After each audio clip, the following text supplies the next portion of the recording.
월요일입니다. 어제 비가 와서 그런가 오늘 날씨가 너무 좋아요. 그래서 이거 운동 끝나고 잠깐 슈퍼 갔다 올 겸 외출을 하겠습니다. 외출을. 날씨가 너무 좋네요 진짜. 외출했다가 아이스크림도 밖에서 먹고 올까? 일단은 방금 점심을 먹었어요. 샤워도 했습니다. 역시 쉬는 날 좀 씻어야 돼. 사람이 좀 씻어야 됩니다. 일단은 지금은 팔굽혀펴기를 하고 스쿼트를 할까? 일단 팔굽혀펴기 위주로 하겠습니다. 그런 다음에 슈퍼 갔다 와서 턱걸이를 할 거예요. 운동하겠습니다. 오늘은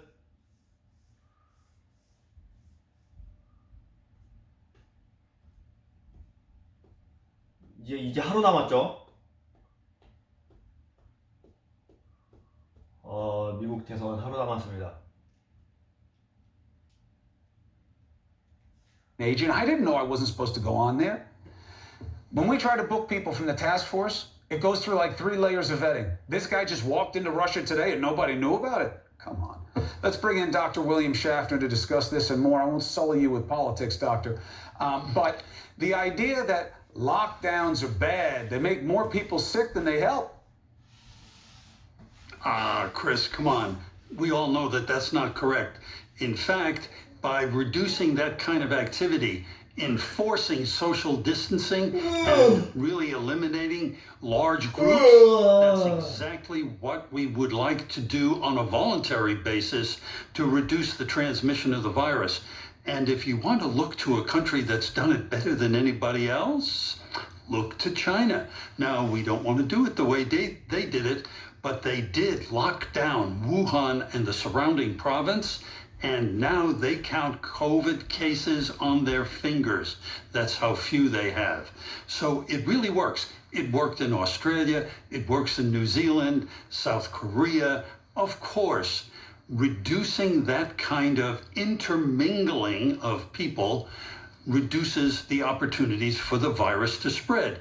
Now, if we all wore our masks the way we were supposed to do, of course, that would help enormously.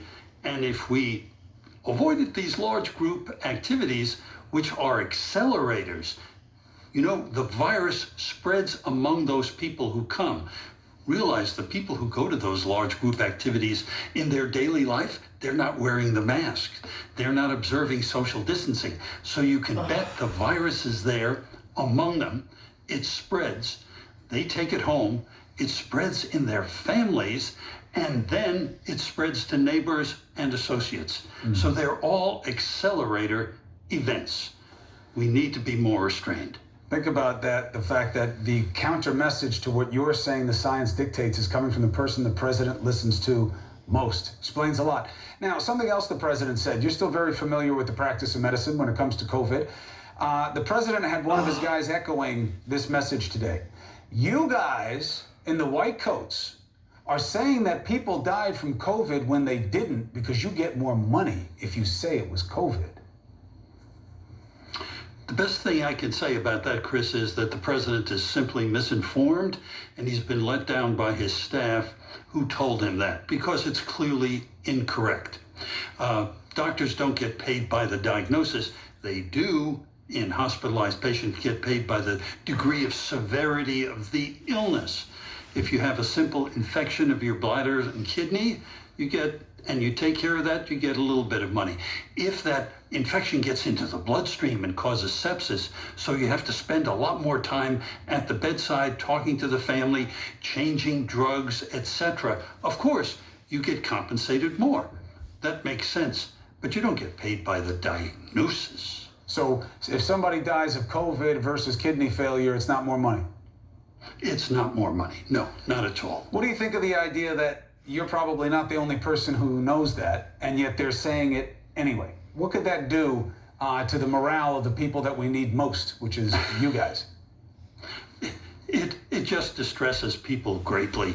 But everybody buckles down. They're doing their job. They're taking the very best care of patients that they can. The public health people, the rank and file, they're doing their jobs, working very hard, hoping that this tsunami soon will pass.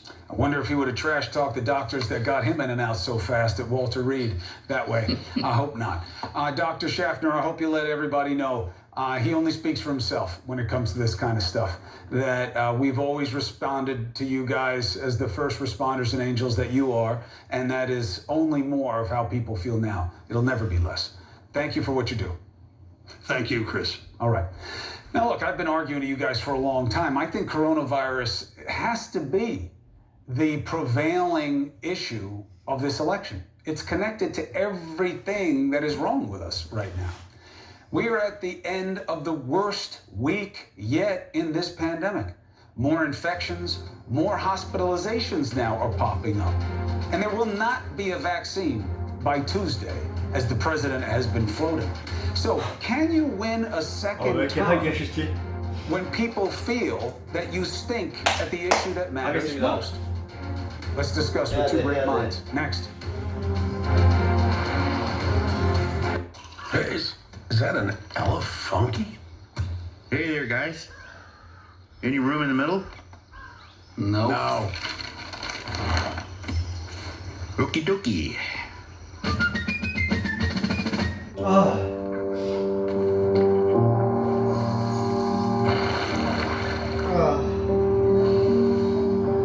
It really only takes a few moments to gain an appreciation of just how tough it is out here. They've been coming across sniper fire, gunfire, mortar rounds. You can see really just how intense it is here. I have to wrap it up right now. Quite anxious about spending too much time on scene. Those are the kids really struggling to get away. They feel like they won't be able to outrun the war. They thought the whole border was open. People are just trying to bust through towards what they think is going to be a better life. These nurses, these doctors really have nerves of steel. You can't help but be struck by how interconnected our world is.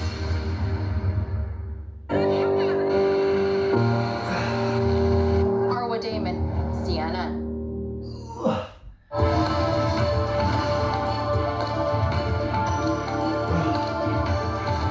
When you follow a story, you may be asked to take risks. And sometimes go down a path that's not marked. Where Iraqi troops would pre-position and these Americans would advise them.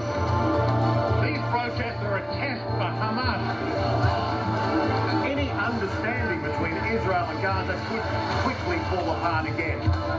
The protesters are just outside a military base. They're throwing rocks and security forces firing tear gas.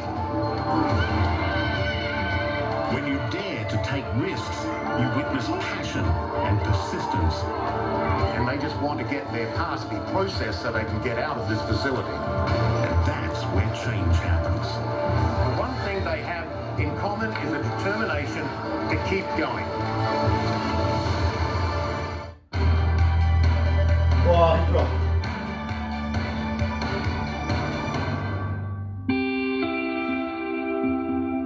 My name is Daniel Bedran. I'm Chief Executive Officer of Minimize Global Companies and the business of energy conservation and management services. After suffering through laryngeal cancer, so I found myself leaving England, getting back to the U.S., starting Minimize USA. We're looking at the COVID period as pre-COVID, which is life as it was, and post-COVID, life as it's going to be. And we're not just looking at it from the standpoint of how well we're going to survive or thrive, but we're looking at it from the standpoint of how we can help others do the same. Our clientele primarily is our school districts. So we focused on the areas of how we can help school districts reopen, but not only reopen, but stay open while giving teachers, staff, students, parents all peace of mind. It's a matter of being not only good stewards of the environment, but great stewards. In my case, having a voice in anything is a feather in my cap. So hopefully this voice resonates and then folks get something positive out of this message.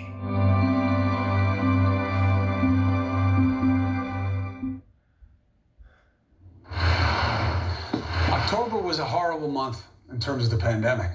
November looks to be worse. We've already had more COVID cases reported on this Sunday than any other Sunday. The one thing we know for certain about this election, whoever wins, we have to do better on the pandemic. Let's discuss the issue that matters most with Jennifer Granholm and Scott Jennings. Best to you and both your families. I hope you're well. Governor, I start with you. You have polls suggesting that voters believe that Biden would be better on the pandemic than Trump. How does that translate into message for the Biden campaign? Well, I think it is the number one issue, and it's the issue that Biden, by his very activity, has been demonstrating that he'll take seriously, and he will. And I think it's why you're seeing 57% of voters pan the way Donald Trump has handled the virus. And Chris, just specifically, I think one segment, one demographic is seniors. Donald Trump has fallen 15 points since 2016 with seniors. And that's because 1 in 4 seniors know somebody who has died. 95% of the deaths have affected seniors. This is a hugely important voting bloc. And they can see how Donald Trump is behaving with all of these rallies. They don't need to be even told about the study from Stanford that I know you guys have covered yesterday, which said that out of 14 rallies that Donald Trump did this summer, 30,000 COVID cases and 700 deaths resulted. People can see it in the rallies. They see it every day. And I think, honestly, this issue is why on Tuesday or Wednesday, Donald Trump will not win a second term. CNN isn't reporting that story, but it's out there. There are a lot of things that are out there for people to consume. Scott Jennings, doesn't the president, if he is gifted another 4 years by the American people, doesn't he have to do a better job fighting this pandemic? Well, yeah, and they put a lot of stock into the vaccine. I mean, you hear Donald Trump talk about it all the time. It hasn't come before the election, but I think it's pretty clear that it's going to come sometime in the very near future. In fact, whoever wins the White House, Biden or Trump, is going to have this vaccine to come out, to distribute, get it to the people who need it the most. Hopefully, God willing, sometime soon. And that's going to be task number one. I'm sorry? You got to do more than the vaccine. We're not going to have it until late next year, and any numbers that will matter in terms of, giving us real prophylaxis against the virus. You'll have some, and it'll be in stages, and you'll have to get the logistics right. You're right about all that. But if we don't have a better plan, your kids and mine aren't going to be in school in any real way until 2022. We got to do more than just vaccine planning. Don't you agree on that? Well, sure. I mean, I think we ought to follow the public health officials who say social distancing and masks is the single 2 biggest things we can do. And the president rhetorically has failed on that, which I think is largely why his job approval on coronavirus has suffered. I think so. There's the issue of the vaccine. There's the issue of the rhetorical, a discussion with the American people. And then there's the issue of the economy. And I think this is the one area where Trump still maintains some advantage with voters. They believe that he is probably better to get the American economy turned around. They look at the GDP numbers that just came out, and they look at what he did pre-COVID, and they say, well, this guy looks like he knows how to run an economy, and that's what we're going to have to do once we get the virus put behind us. That's what he has to hope that people believe when they vote on Tuesday. Jennifer, what's your take on the economic aspect? Yeah, I mean, first of all, Donald Trump is going to leave office being the worst president for jobs in 100 years, and that is just a fact. But I do think that what Joe Biden is saying is that you don't have to choose between health and the economy, that the virus is the precursor to making sure we can open it up. But look, I mean, you just had a doctor on who was talking about China, Honestly, South Korea, 51 million people. You know how many people have died from the coronavirus? 466.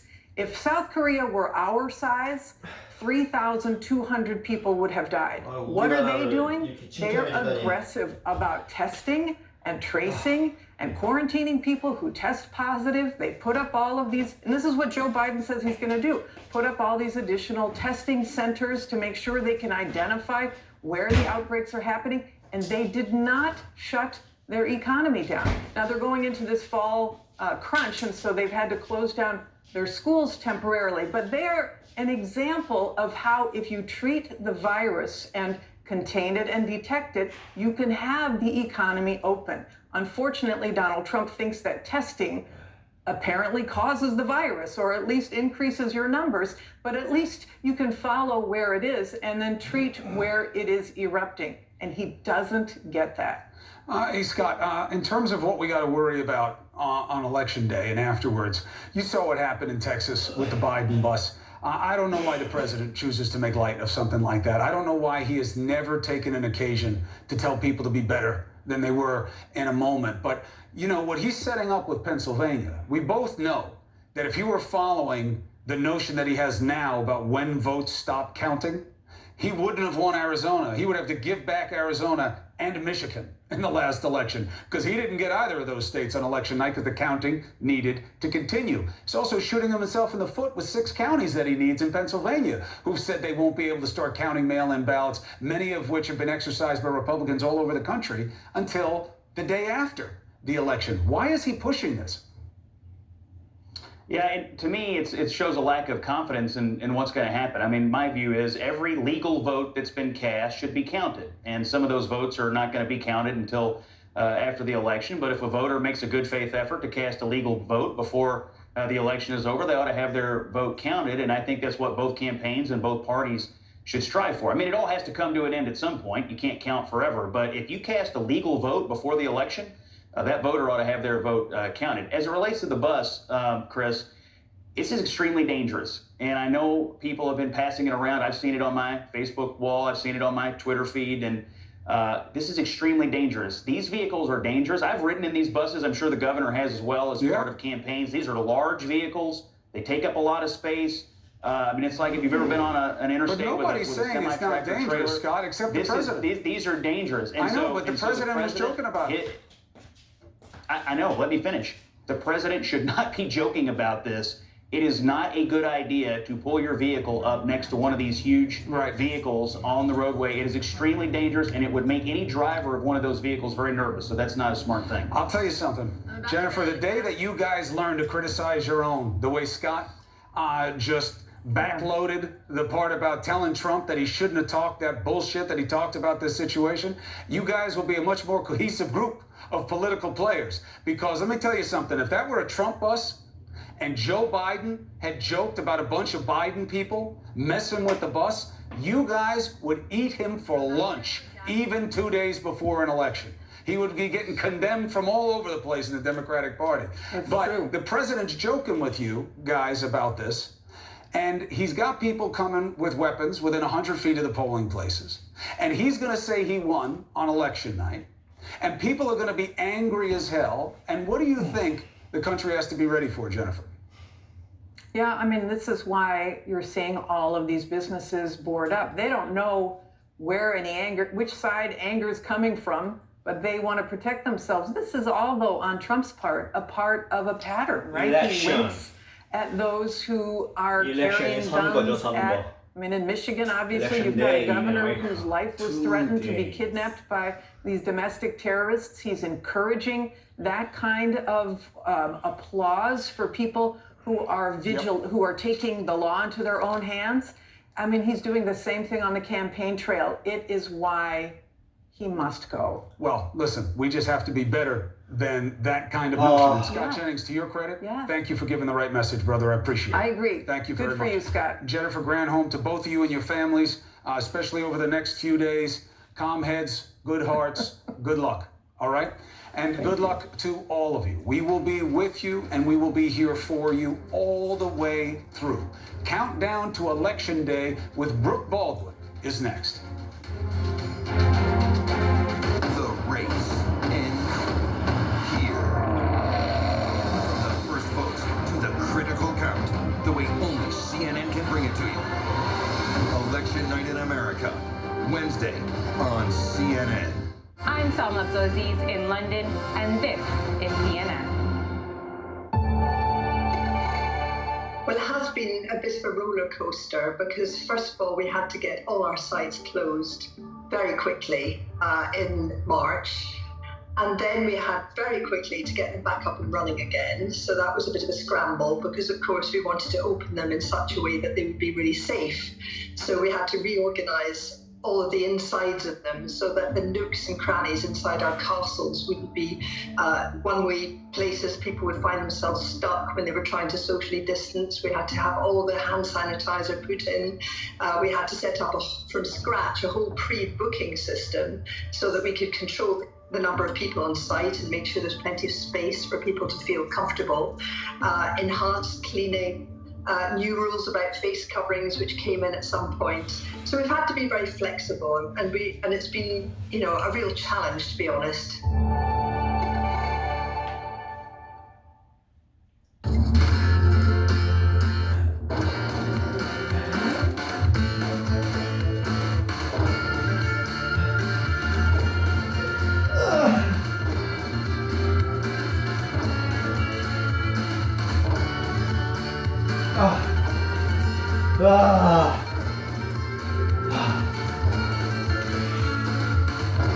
일단 여기까지만 하겠습니다. 와, 너무 힘들어.